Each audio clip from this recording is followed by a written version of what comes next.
नमस्कार प्यारे बच्चों, आपका स्टार्ट हुआ है पृष्ठीय क्षेत्रफल और आयतन, जिनमें से कि 13.1 पूर्ण रूप से मैंने कंप्लीट किया और 13.2 में भी 1 से लेकर के 9 नंबर तक के प्रश्न को मैंने कंप्लीट किया। आज के क्लास में जो चर्चा करूंगा उनसे आगे तो देखिए प्रश्न क्या कहता है और समझने का प्रयास कीजिएगा। मोस्ट इम्पोर्टेंट है। अगर आपका ये वाला चैप्टर अगर इस अभी आपका समय अच्छी प्रकार से अगर आप समझ लेते हैं तो क्लास 10th में आपको कहीं पे दिक्कत नहीं होगा। क्लियर है? तो ध्यान से इसको रिवीजन कीजिएगा और प्रयास कीजिएगा किसी प्रकार से मेमोरी में जो कि एडजस्ट हो जाए, आपको आगे भी काम देंगे, चाहे आप कॉम्पिटिटिव एग्जाम का ही क्यों ना तैयारी कर रहे हैं। क्लियर? तो ध्यान से देखिए प्रश्न समझिए। कहता है कि आकृति 13.12 में आप एक लैंप शेड का फ्रेम देख रहे हैं। इसे एक सजावटी कपड़े से ढका जाना है। इस फ्रेम के आधार का व्यास दिया गया 20 सेंटीमीटर है और ऊंचाई 30 सेंटीमीटर है। कहता फ्रेम के ऊपर और नीचे मोड़ने के लिए दोनों ओर 2.5 सेंटीमीटर अतिरिक्त कपड़ा भी छोड़ा जाना है। ज्ञात कीजिए कि लैंप शेड को ढकने के लिए कुल कितने कपड़े की आवश्यकता होगी। कुल कितना कपड़ा, अब यहाँ पे देखिए समझिएगा थोड़ा सा, क्योंकि बहुत सारा स्टूडेंट जो है अटक जाते हैं। देखिए तो ये आपका व्यास दिया गया है, व्यास कितना दिया गया भाई, व्यास दिया गया 20, तो त्रिज्या कितना हो जाएगा 10। हालांकि यहाँ पे हमने लिखा फ्रेम का व्यास यानी डी 20 सेंटीमीटर, तो इसका त्रिज्या इसका आधा आ जाएगा 10 सेंटीमीटर। ऊंचाई दिया गया 30 सेंटीमीटर, तो हमने बोला कि भाई दोनों और अतिरिक्त कपड़ा लगा है 2.5 सेंटीमीटर, तो टोटल 5 सेंटीमीटर कपड़ा अतिरिक्त हुआ।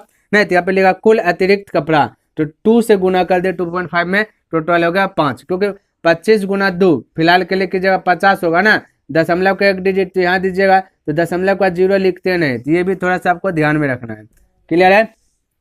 तो कुल ऊंचाई होगी आपका कितना, 35 सेंटीमीटर। हमें निकालना कपड़ा के कपड़ा जो कुल है एरिया छेका वो निकालना, यानी कि पूरा। और कपड़ा कैसा बनेगा, इसका कपड़ा का जो फिगर बनेगा ये आपका बेलन के आकार का है, तो कपड़ा भी जब ढक करके फिगर बन के रेडी होगा वो भी बेलन के आकार का होगा। इसलिए यहाँ पे हमने लिखा कपड़े यानी कि बेलन का क्षेत्रफल।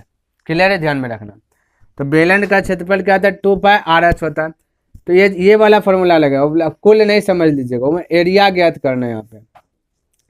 तो देखिए 2 तो 2 पाई का वैल्यू 22/7 होता है, आर का वैल्यू कितना आपका 10 है। हाइट अब न्यू वाला हाइट को यूज कीजिएगा, टोटल तो हो गया 35। क्लियर है? अब जो कटाइएगा 7 से कट रहा है, 7 पंचा 35, बचा 2 गुना 22 गुना 10 गुना 5। चलिए 2 गुना 22, चलिए यहाँ लिख देता 2 गुना 22 गुना 10 गुना 5, ये बचा है। अब इसको गुना कीजिए, 22 दूना 44, चलिए 44 गुना 10, तो एगो 0 गुना 5। क्लियर है? अब इसको गुना कीजिए, 5 चौके 20, 5 चौके 20, 2 22, तो यही आपका हो गया इतना सेंटीमीटर स्क्वायर। क्लियर है? ये आपका राइट आंसर होगा, लिखिए इसको। चलिए आइए देखते हैं 11 नंबर प्रश्न क्या कहता है, समझने का प्रयास कीजिएगा। कहता किसी विद्यालय के विद्यार्थियों से एक आधार वाले बेलनाकार कलमदानों को गत्ते से बनाने और सजाने की प्रतियोगिता में भाग लेने के लिए कहा गया। कहता कि बेलनाकार कलमदान बनाना है, ठीक है। कहता उसको गत्ते से बनाना है। क्लियर है? और जिनमें से कुछ को सजा भी देना है, तो प्रतियोगिता में भाग लेने के लिए कहा गया। उस प्रकार से करके भाग लो, जो लेना है, जो जानता है। कहता प्रत्येक कलमदान को 3 सेंटीमीटर त्रिज्या और 10.5 सेंटीमीटर ऊंचाई का होना था। एक कंडीशन रख दिया है कि हर एक कलमदान जो बनेगा उसका हाइट 3 सेंटीमीटर, त्रिज्या 3 सेंटीमीटर और हाइट 10.5 सेंटीमीटर। कहता विद्यालय को इसके लिए प्रतिभागियों को गत्ता देना था। कहता विद्यालय को गत्ता देना था। यदि इसमें 35 प्रतिभागी थे, कहता 35 गो प्रतिभागी 35 गो शामिल हुआ वैसा कलमदान बनाने के लिए, तो कहता विद्यालय को कितना गत्ता खरीदना पड़ा होगा। कहता विद्यालय को कितना गत्ता खरीदना पड़ा होगा। सबसे पहली बात ये समझिए कि कलमदान बना रहा है 35 गो प्रतिभागी है, 35 गो बनाएगा, सेम हाइट सेम त्रिज्या। क्लियर है? तो प्रत्येक का जो कलमदान बनेगा इस प्रकार से देखिए फिगर है। क्लियर है? हमने फिगर बनाया, तो एक आदमी का जो कलमदान का जो फिगर है आपका बेलनाकार क्या करता है, जो प्रत्येक आदमी जो कलमदान बनाएगा उसका जो है ना हर एक का क्या होगा, ऊपरी सिरा खुला होगा। क्योंकि कलमदान के ऊपर अगर कलमदान चढ़ाएंगे तभी तो अगला वो जो अथी रहेगा, हॉल जो टाइप छोटा रहेगा तो नीचे वाला भी एरिया दिखेगा।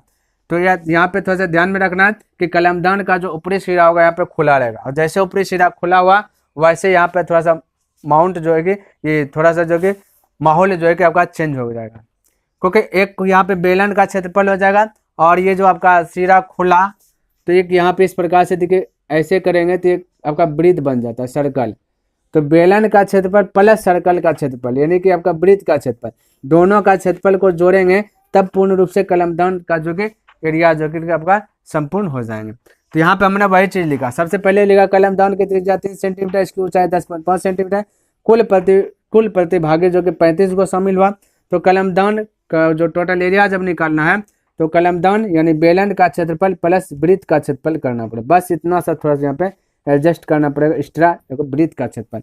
अब इसका फॉर्मूला की बात किया जाए तो 2πr होता है बेलन का क्षेत्रफल प्लस वृत्त का क्षेत्रफल πr², दोनों के लिए r आपका सेम ही रहेगा, है ना। अब देखिए पाई इधर भी है, पाई इधर भी है, आर इधर भी है, आर इधर भी, तो मैं कह सकता पाई आर कॉमन ले लेता, थोड़ा सा छोटा हो जाएगा।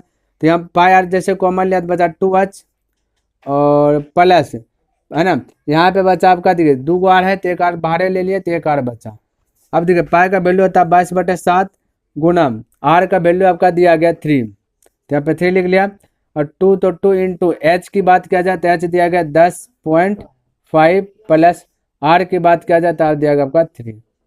चलिए तो इस प्रकार से अब इसको हल कीजिए, 22 गुना 3 कीजिए, 22 66 हो जाएगा बटा 7, यहाँ पे 10.5 गुना 2 तो 21 हो जाएगा, समझिएगा 10.5 है ये, 10.5 को 2 बार पढ़ेंगे तो 21 होगा, 21 में से 3 जुट गया 24 हो जाएगा, ये गुना के रूप में, तो डायरेक्ट मैं 24 लिख देता हूँ, क्लियर है, डायरेक्ट 24, किसी को दिक्कत नहीं होना चाहिए।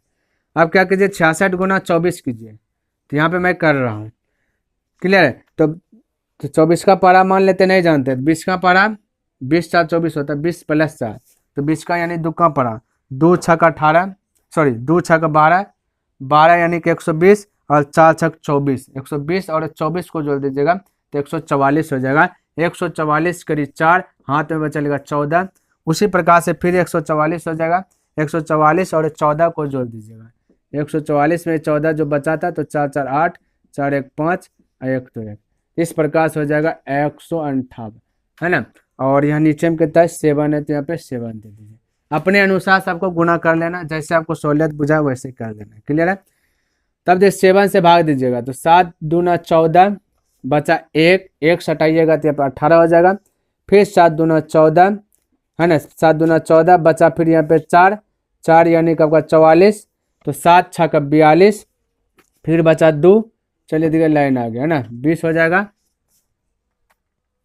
दशमलव देंगे तो 20 हो जाएगा, है ना। तो 7 दूना 14, फिर आपका 6 होगा, 7 8 56, इस प्रकार से आपका आज जो कि इसको पूरा कटाने के बाद ये आ गया 226.28 सेंटीमीटर स्क्वायर। ये एक कलमदान का जो कि एरिया आया इतना, हमें 35 गो का निकालना है तो 35 से क्या कर दीजिएगा मल्टीपल कर देना है, ठीक है। तब लिख लेता हूँ 35, एक कलमदान का एरिया इतना आया तो 35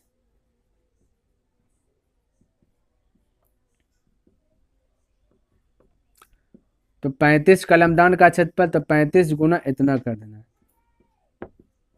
चलिए इसको मल्टीपल किए तो ये वाला आया, ये वाला वैल्यू आया, लेकिन यहाँ पे देखिए आपका क्या है 7919.8 और 2 अगर बढ़ जाएगा तो 20, तो लगभग ये सभी का आंसर आएगा, क्लियर। तो इसको लिख देना लगभग करेक्ट नहीं लगभग, तो टोटल हो गया आपका 7920 सेंटीमीटर स्क्वायर आंसर हो गया। तो चलिए साथियों वीडियो को यहीं पे करता हूँ स्टॉप। तो कैसा लगा वीडियो कमेंट करके अवश्य बताएं। तो नेक्स्ट दिन मिलूंगा इनसे आगे लेकर के, तब तक के लिए धन्यवाद। जय हिंद, जय भारत।